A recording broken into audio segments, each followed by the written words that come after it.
तो क्या हाल है आप सभी के। उम्मीद करते हैं सब अच्छे होंगे, सब बढ़िया होंगे, अपने अपने घर पर मौज काट रहे होंगे। तो देखिए, जैसे कि आपको पता है कि अभी रिसेंटली नीतीश कुमार ने लगातार 4 बार पलटी मारी है कि भाई कभी यहाँ पर बीजेपी से आरजेडी में, तो कभी आरजेडी से बीजेपी में, फिर बीजेपी से आरजेडी में, और वापस से आरजेडी से वो आ गए हैं बीजेपी में। और यहाँ पर इसी तरह से करके पिछले 19 सालों में उन्होंने लगभग 9 बार सीएम पद की शपथ ली है। 9 बार सीएम पद की शपथ कोई आसान काम नहीं होता, और इसी वजह से उनको यहाँ पर बोला जाता है पलटू राम। क्योंकि देखा जाए तो यहाँ पर वो कभी किसी पार्टी में चले जाते हैं, कभी किसी पार्टी में चले जाते हैं, और यहाँ पर जो दोनों पार्टियाँ हैं उनके दरवाजे के लिए हमेशा खुले रहते हैं कि भाई यहाँ पर किसी के साथ इतनी ज़्यादा बात ना बिगड़ जाए कि यहाँ पर वापस से उनको मनाने में दिक्कत आ जाए। लेकिन यहाँ पर आरजेडी के साथ यहाँ पर सरकार चलाने के साथ साथ अब उन्होंने यहाँ पर अचानक से ही 28 जनवरी को यहाँ पर आरजेडी का गठबंधन जो है छोड़कर यहाँ पर वापस से बीजेपी के गठबंधन में शामिल हो गए, और वापस से यहाँ पर मुख्यमंत्री की शपथ ले ली। और मुख्यमंत्री की शपथ भी उन्होंने 9 बार ली है। आप सोच सकते हैं 2005 में पहली बार यहाँ पर मुख्यमंत्री बने थे, लेकिन अब यहाँ पर 2024 आ रहा है, और 2024 तक यहाँ पर लेकिन पिछले 19 सालों में 9 बार सीएम पद की शपथ। यहाँ पर आदमी को एक बार भी सीएम पद की शपथ नहीं मिलती, लेकिन यहाँ पर ये आदमी 9 बार सीएम पद की शपथ लेके बैठा। और यहाँ पर फिर भी देखा जाए तो विकास इतना ज़्यादा हुआ नहीं है। ये उनकी जो चीज़ें थी वो यहाँ पर बिहार की इकोनॉमिक्स के लिए नहीं, बल्कि पूरी तरह से उनकी जो पॉलिटिक्स है उसको यहाँ पर बेहतर करने के लिए थी। वैसे जिस तरह का जो स्टेट बिहार है उसको यहाँ पर ऐसे नेताओं की ज़रूरत है जो वहाँ की इकोनॉमी को यहाँ पर बेहतर तरीके से संभाल सके। लेकिन यहाँ पर जो मुख्यमंत्री बने हुए नीतीश कुमार, वो इकोनॉमी की पूरी तरह से बिल्कुल भी चिंता नहीं करते, बल्कि यहाँ पर वो अपनी राजनीति को लेकर यहाँ पर काफ़ी ज़्यादा चिंतित नज़र आते हैं। और इसी वजह से यहाँ पर कभी वो इस गठबंधन में तो कभी उस गठबंधन में चले जाते हैं। तो ये पूरी तरह से जो मूव है वो पूरी तरह से पॉलिटिसाइज्ड मूव है। तो यहाँ पर पूरी तरह से राजनीतिकरण हो गया है, और यहाँ पर जो बिहार है उसका यहाँ पर अभी तक भी देखा जाए तो भला नहीं हुआ है। लेकिन यहाँ पर जो बीजेपी है वो यहाँ पर इसको सपोर्ट कर रही है जेडीयू को, और यहाँ पर चाहती है कि हम ही यहाँ पर पावर में बने रहें। और यहाँ पर इसी वजह से जो लीडरशिप का जो रोल है वो नीतीश कुमार को दे दिया है कि चलो ठीक है, आपके पास अगर 45 सीटें हैं और हमारे पास 78 सीटें हैं, लेकिन फिर भी हम यहाँ पर जो मुख्यमंत्री की जो पोस्ट है वो आपको दे देंगे, ताकि यहाँ पर जो बीजेपी है वो पावर में बनी रहे। क्योंकि देखा जाए तो हर पॉलिटिकल पार्टी क्या चाहती है कि वो हमेशा पावर में बनी रहे। तो यहाँ पर बीजेपी अभी ओपोजिशन में थी, लेकिन अब यहाँ पर जो है वो रूलिंग पार्टी बन गई है। तो यहाँ पर ये चीज़ें हैं, और यहाँ पर ऐसा नहीं है कि जो बीजेपी है वो यहाँ पर हमेशा के लिए नीतीश कुमार पर रिलाई करेगी और नीतीश कुमार को हमेशा ही लीडरशिप की पोस्ट दे देगी।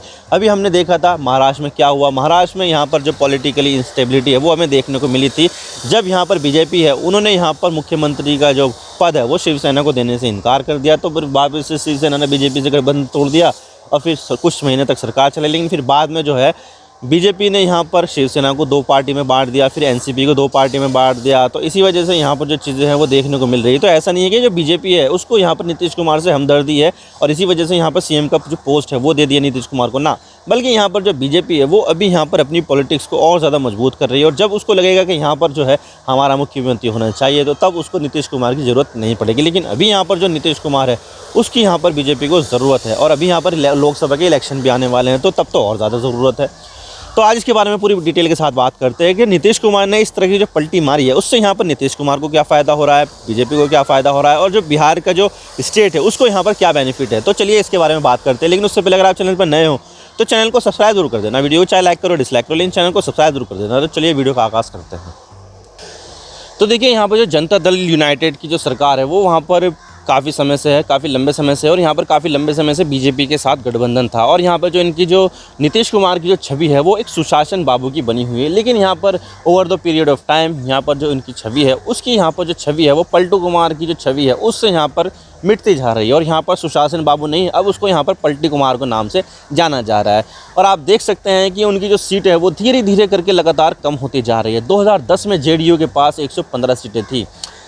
सरकार बनाने के लिए 223 सीटों का होना ज़रूरी है, 222-23 सीटों का होना ज़रूरी है। लेकिन यहाँ पर उनके पास सरकार बनाने के लिए 122 से 123 सीटों का होना ज़रूरी है, लेकिन उसके पास थी यहाँ पर 115 सीटें 2010 में। लेकिन अब यहाँ पर 2020 के चुनाव में यहाँ पर अब कितनी सीटें बची है? 43 सीटें बची है। तो यहाँ पर उनको यहाँ पर सीएम पद की तो पोस्ट चाहिए, तो उस पोस्ट को हासिल करने के लिए यहाँ पर उसको अलायंस की ज़रूरत है। और यहाँ पर धीरे धीरे यहाँ पर जो दूसरी पॉलिटिकल पार्टी है उनका यहाँ पर इन्फ्लुएंस काफ़ी ज़्यादा बढ़ जाता है, इंपॉर्टेंस उनकी बढ़ जाती है। कभी आरजेडी की इंपॉर्टेंस बढ़ जाती है, तो कभी यहाँ पर बीजेपी की इंपॉर्टेंस बढ़ जाती है। तो यहाँ पर उनको यहाँ पर चाहिए था कि किसी न किसी तरह से यहाँ पर सीएम पद की पोस्ट मेरे पास ही रहे, चाहे मैं मंत्री पद दूसरी पार्टी का दे दूँ और दूसरी बात पार्टी की बात मान लूँ यहाँ पर और मुझे गठबंधन भी क्यों ना करना पड़े, लेकिन सीएम पद की पोस्ट जो है वो मेरे पास ही रहना चाहिए। तो आप सोच सकते हैं कि 2010 में जहाँ पर 115 सीटें थी बिहार असेंबली में जेडीयू की, और 2020 में यहाँ पर 43 सीटें हो गई है, 45 सीटें हो गई है। तो यहाँ पर इसी बात से अंदाज़ा लगा सकते हैं कि इतनी ज़्यादा कम सीटें होने के बावजूद भी उनके पास सीएम का पद की पोस्ट रही है, क्योंकि उनके पास यहाँ पर अलायंस की कोई कमी नहीं है। कभी वो वहाँ पर आरजेडी के पास जाते हैं तो कभी यहाँ पर बीजेपी के पास जाते हैं, तो इनका बहरहाल आना जाना लगा रहता है। और इसी वजह से इनको नाम दिया गया है पलटू कुमार, पलटू राम नाम दिया गया है। तो इनकी जो सुशासन बाबू की जो छवि थी, वो छवि जो है पलटू कुमार की छवि, पलटू राम की छवि के आगे पूरी तरह से ख़त्म हो गई है। और अब यहाँ पर बिहार में लोग नीतीश कुमार को सुशासन बाबू के नाम से नहीं बल्कि पलटू राम के नाम से जानते हैं। और ऐसा नहीं है कि यहाँ पर जो बीजेपी है वो ऐसे यहाँ पर जेडीयू का समर्थन कर रही है, ना, बिल्कुल भी ना भाई, ऐसा ना करती कोई भी पार्टी ऐसे समर्थन भाई। बल्कि यहाँ पर जो है बीजेपी यहाँ पर अपनी जो पॉलिसीज़ है उसको यहाँ पर लागू करती है। भले से यहाँ पर लीडरशिप का रोल नीतीश कुमार को दे दिया है, बल्कि यहाँ पर जो पॉलिसी मेकिंग है उसमें यहाँ पर बीजेपी का पूरी तरह से इन्फ्लुएंस रहता है। जो बीजेपी ने फैसला कर लिया कि बिहार में ये होना चाहिए, तो वो नीतीश कुमार मना कर ही नहीं पाते हैं कि भाई अगर उन्होंने मना कर दिया तो यहाँ पर जो है सपोर्ट बीजेपी से चला जाएगा। और फिर वो कहाँ पर जाएंगे, किसके पास जाएंगे, वापस से आरजेडी के पास चले जाएंगे। तो क्या वापस से आरजेडी जो है वो उनको रख लेगी ऐसे ही? भाई ऐसा जो है हर बार नहीं होता है। 4-5 बार उन्होंने कर दिया है, लेकिन हर बार तो ऐसा नहीं है कि सामने वाली पार्टी उनको मना कर देगी। अभी पिछले साल नीतीश कुमार ने यह कह दिया था कि भाई नीतीश कुमार के लिए बीजेपी के दरवाजे हमेशा के लिए बंद हो गए हैं। और उधर दूसरी तरफ यहाँ पर जेडीयू की तरफ से नीतीश कुमार ने भी कह दिया कि भाई मर जाएंगे, मिट्टी में मिल जाएंगे, लेकिन बीजेपी के साथ कभी नहीं जाएंगे। लेकिन फिर बाद में आप देख सकते हैं क्या हुआ, अभी 3-4 दिन पहले चले गए बीजेपी के साथ। और यहाँ पर जो उनकी जो पॉलिटिकल स्टेटमेंट थी वो पूरी तरह से हवा हवाई हो गई है। तो यहाँ पर जो पॉलिटिकल स्टेटमेंट दिए जाते हैं वो पूरी तरह से करेक्ट नहीं होते हैं भाई, बिल्कुल भी फर्जी होते हैं ये। और यहाँ पर जो है वो अपनी पॉलिटिक्स के हिसाब से यहाँ पर स्टेटमेंट देते रहते हैं। और यहाँ पर उन्होंने ऐसा किया, स्टेटमेंट कुछ और दिया, लेकिन उनके जो कथनी और करनी है उसमें यहाँ पर काफ़ी ज़्यादा अंतर है। और अगर मैं यहाँ पर ये बात करूँ कि यहाँ पर जो जेडीयू है, जो नीतीश कुमार है, वो यहाँ पर बीजेपी से क्या चाहते हैं, तो देखिए यहाँ पर आपको पता है कि जो जेडीयू है उसकी यहाँ पर जो पॉलिटिकल पावर जो है वो लगातार कम होती जा रही है। 2010 में 115 सीटें थी और अब यहाँ पर 45 सीटें हो गई है। तो आप इसी से सोच सकते हैं कि जो वोटर बेस है उसका लगातार धीरे धीरे खिसकता जा रहा है। जबकि जो बीजेपी है उसके यहाँ पर मुश्किल से 20-30 सीटें आती थी, लेकिन अब जो बीजेपी के पास है वो 78 सीट है। तो यहाँ पर जो बीजेपी है उसका जो वोट बेस है वो लगातार बढ़ता जा रहा है, बढ़ता जा रहा है। तो इसी की चीज़ को देखते हुए यहाँ पर जो नीतीश कुमार है वो ये चाहते हैं कि भाई यहाँ पर जो वोट बेस जो नीचे गिरता जा रहा है वो बीजेपी के अलायंस के साथ जो बढ़ रहा है वो यहाँ पर बढ़ता रहे। और यहाँ पर जो लोकसभा चुनाव होने वाले हैं वहाँ पर भी उसको यहाँ पर काफ़ी ज़्यादा अच्छी संख्या में सीट मिल जाए। क्योंकि अगर यहाँ पर वो जो अकेले लड़ेंगे, अकेले यहाँ पर चुनाव लड़ेंगे, तो यहाँ पर बीजेपी के सामने वो टिक नहीं पाएंगे भाई। यहाँ पर उनकी पार्टी की हार हो जाएगी और यहाँ पर उनको सीटें भी इतनी ज़्यादा नहीं मिलेगी। अगर बीजेपी के साथ अलायंस लगाते हैं तो वो यहाँ पर अपने वोट तो ले ही लेंगे, लेकिन साथ में जो बीजेपी को वोट जो जाता है वो भी यहाँ पर उनके पास ट्रांसफ़र हो जाएगा। तो यहाँ पर इनकी ये चाहत है कि भाई हमें यहाँ पर अच्छी खासी संख्या में वोट मिल जाए। और इस साल तो लोकसभा के चुनाव है, लेकिन अगले साल बिहार में विधानसभा के जो चुनाव होने वाले हैं, तो विधानसभा के चुनाव में भी यहाँ पर जो उनकी पार्टी को लगातार कम सीटें मिल रही है तो उसको भी यहाँ पर लगातार बढ़ाते जाए कि भाई अब यहाँ पर हमें इतनी सीटें मिल रही है तो यहाँ पर हमें जो चलना है वो यहाँ पर बीजेपी के साथ चलना है। और उनकी जो वोटर बेस है वो लगातार बढ़ता जा रहा है, तो इसका फ़ायदा हमें होगा। तो नीतीश कुमार यहाँ पर बीजेपी से ये चीज़ चाहते हैं और यहाँ पर साथ में अपनी जो लीडरशिप रोल है वो भी यहाँ पर रिटेन करना चाहते हैं। लेकिन यहाँ पर बीजेपी भी ऐसी नहीं है, बीजेपी भी यहाँ पर अपनी पॉलिटिक्स जो है जानती है और वो यहाँ पर लीडरशिप रोल बस शॉर्ट टर्म के लिए दे रही है नीतीश कुमार को। लॉन्ग टर्म के लिए गोल उनका कुछ और ही है। जैसे कि आपको पता है कि वहाँ पर महाराष्ट्र में शिवसेना और बीजेपी का बहुत ही लंबा गठबंधन चला था यहाँ पर, लेकिन बीजेपी ने कभी भी यहाँ पर शिवसेना को लीडरशिप रोल ऑफ़र नहीं किया। एक आध बार किया होगा, लेकिन यहाँ पर इतना तगड़ा नहीं था वो बस शॉर्ट टर्म के लिए था। लेकिन लॉन्ग टर्म गोल में यहाँ पर आपको पता है कि 2020 में 2019 में यहाँ पर पॉलिटिकल इंस्टेबिलिटी आ गई थी, जब बीजेपी और शिवसेना का गठबंधन टूटा। तो तब यहाँ पर जो था वो सामने बात ये निकल कर आई कि भाई यहाँ पर जो शिवसेना थी वो 2.5 साल के लिए जो है सीएम पोस्ट मांग रही थी कि भाई 2.5 साल हमें दे दो, 2.5 साल तुम रख लो, बात खत्म हो जाएगी, क्योंकि दोनों ही गठबंधन पार्टनर है। लेकिन यहाँ पर बीजेपी इस चीज़ के लिए तैयार नहीं हुई, तो शिवसेना ने इससे गठबंधन तोड़ दिया कि भाई अगर तुम हमें नहीं दोगे तो हम भी नहीं करेंगे। तो उनके अंदर यहाँ पर थोड़ी बहुत जो थी वो शर्म लिहाज थी, और यहाँ पर उनके अंदर एक जो चीज़ थी वो थी सेल्फ रिस्पेक्ट यहाँ पर शिवसेना के अंदर बहुत थी कि अगर नहीं दोगे तो कोई बात नहीं, हम आपके साथ गठबंधन तोड़ देंगे।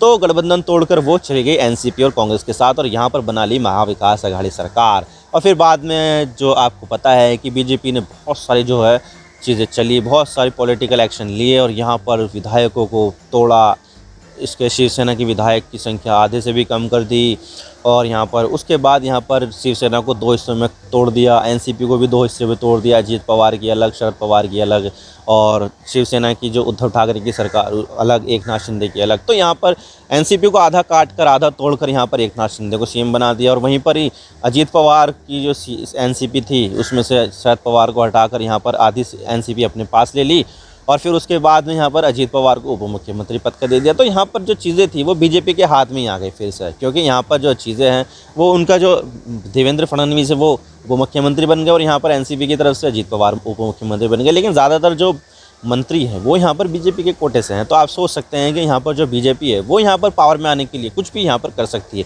ऑपरेशन कमल का नाम दिया जाता है, जैसे कि यहाँ पर मध्य प्रदेश में भी किया गया था, सिंधिया को अपने पाले में ले लिया था और यहाँ पर ये जो चीज़ थी वो जो कमलनाथ की सरकार थी कांग्रेस की वो उसके लिए बहुत बड़ी हार थी और यहाँ पर उनकी सरकार गिर गई थी। तो बहरहाल ये चीज़ें जो है वो बिहार में भी हो सकती है और आने वाले समय में मुझे लगता है ऐसा कि आने वाले समय में जो जेडीयू है वो भी यहाँ पर पूरी तरह से ख़त्म हो जाएगी। पूरी तरह से ख़त्म ना होकर जो है शुरुआत में शायद तोड़ने की कोशिश की जाएगी, लेकिन यहाँ पर जेडीयू का जो अस्तित्व है वो यहाँ पर लगातार ख़त्म होता जाएगा। और इसी अस्तित्व को बचाने के लिए उन्होंने यहाँ पर बीजेपी के साथ गठबंधन किया है कि भाई अगर हम यहाँ पर बीजेपी को हरा नहीं सकते ना तो उसके अंदर शामिल हो जाओ। सीधा बात उन्होंने यहाँ पर ये कह दी है कि भाई यहाँ पर हम बीजेपी के साथ शामिल हो जाते हैं। और ये सब जो चीज़ें हो रही है वो बिहार के लिए बिल्कुल भी अच्छी नहीं है, क्योंकि यहाँ पर बिहार में अगर इसी तरह की चीज़ें चलती रहेगी तो बिहार का जो पूरा जो ध्यान है वो पॉलिटिक्स के ऊपर ही रहेगा। यहाँ पर उनकी जो इकोनॉमी है, इनकी जो लोगों के वेलफेयर है उसके ऊपर यहाँ पर इतना ज़्यादा ध्यान नहीं देने वाला। और यहाँ पर जो चीज़ें हैं वो इंडिया ब्लॉक के लिए एक बहुत ही बड़ा सेटबैक है, क्योंकि देखा जाए तो इंडिया ब्लॉक का बनाने का जो पूरा जो श्रेय है वो यहाँ पर नीतीश कुमार को जाता है। नीतीश कुमार ने इसकी पहल की थी, नीतीश कुमार ने ही इतनी सारी पॉलिटिकल पार्टी को एक साथ लेकर आए थे ताकि यहाँ पर बीजेपी को हराया जा सके। लेकिन यहाँ पर फिर बाद में सीट शेयरिंग के ऊपर कुछ ऐसा मामला सामने आया कि भाई यहाँ पर जो जेडीयू बीजेपी को हराने की इतनी कोशिश कर रही थी वो खुद बीजेपी के साथ जाकर मिल गई। तो यहाँ पर जो चीज़ें हैं वो बिहार के लिए अच्छी नहीं है, इंडिया ब्लॉक के लिए भी अच्छी नहीं है, क्योंकि यहाँ पर इंडिया ब्लॉक जो था वो सोच रहा था कि भाई हम किसी तरह से यहाँ पर बीजेपी को सत्ता में आने ना दें, बीजेपी को यहाँ पर हरा दे। लेकिन फिर बाद में यहाँ पर इंडिया ब्लॉक की कुछ पार्टी यहाँ पर बीजेपी के साथ जाके मिल गई। हाँ, सोच रहे थे वो बीजेपी को हराएंगे, लेकिन फिर बाद में यहाँ पर बीजेपी के साथ ही मिल गए। तो आप सोच सकते हैं कि बिहार के लिए ये चीज़ें सही नहीं है और बिहार का जो ध्यान है वो पॉलिटिक्स के ऊपर ज़्यादा जाएगा और यहाँ पर जो इकोनॉमिक बेनिफिट है, वेलफेयर है, इसके ऊपर यहाँ पर कम जाएगा। और यहाँ पर जो नीतीश कुमार है उन्होंने अपनी खाई खुद खोद दी है। सुशासन बाबू का पहले उनकी छवि बनी हुई थी, लेकिन फिर बाद में जैसे उन्होंने फ्लिप फ्लॉप करते गए यहाँ पर कभी इस पार्टी से उस पार्टी में, उस पार्टी से इस पार्टी में, तो इस तरह से उनकी छवि है वो फ्लिप फ्लॉप वाली बन गई, पलटू राम वाली बन गई यहाँ पर। तो यहाँ पर सुशासन बाबू को तो छोड़ दीजिए, अब सुशासन बाबू नहीं रहे नीतीश कुमार, अब वो बन गए हैं पलटू राम। और इसी वजह से यहाँ पर जो बिहार है उसका भी भविष्य लगता है अंधकार में है। आप देख सकते हैं कि बिहार के लोग हर जगह आपको मिल जाएंगे मजदूरी करते हुए। बिहार के लोग बड़ी बड़ी पोस्ट पर भी पहुँचते हैं, लेकिन सबसे ज़्यादा जो तबका है, सबसे ज़्यादा जो संख्या लोग है वो लेबर मजदूर के रूप में सामने निकल आती है कि भाई यहाँ पर जो कोई काम करता है, गरीब आदमी है, तो ये समझा जाता है कि ये बिहार का है। और ये सब जो नौबत आई है वो यहाँ पर पॉलिटिकल इंस्टेबिलिटी की वजह से आई है कि भाई यहाँ पर इतने सालों से यहाँ पर पॉलिटिक्स चलती रही कि भाई बिहार के लोगों को यहाँ पर ध्यान ही नहीं दिया गया। बिहार के लोगों के ऊपर बिल्कुल भी ध्यान नहीं दिया गया। ध्यान दिया गया तो सिर्फ और सिर्फ पावर के ऊपर ध्यान दिया गया।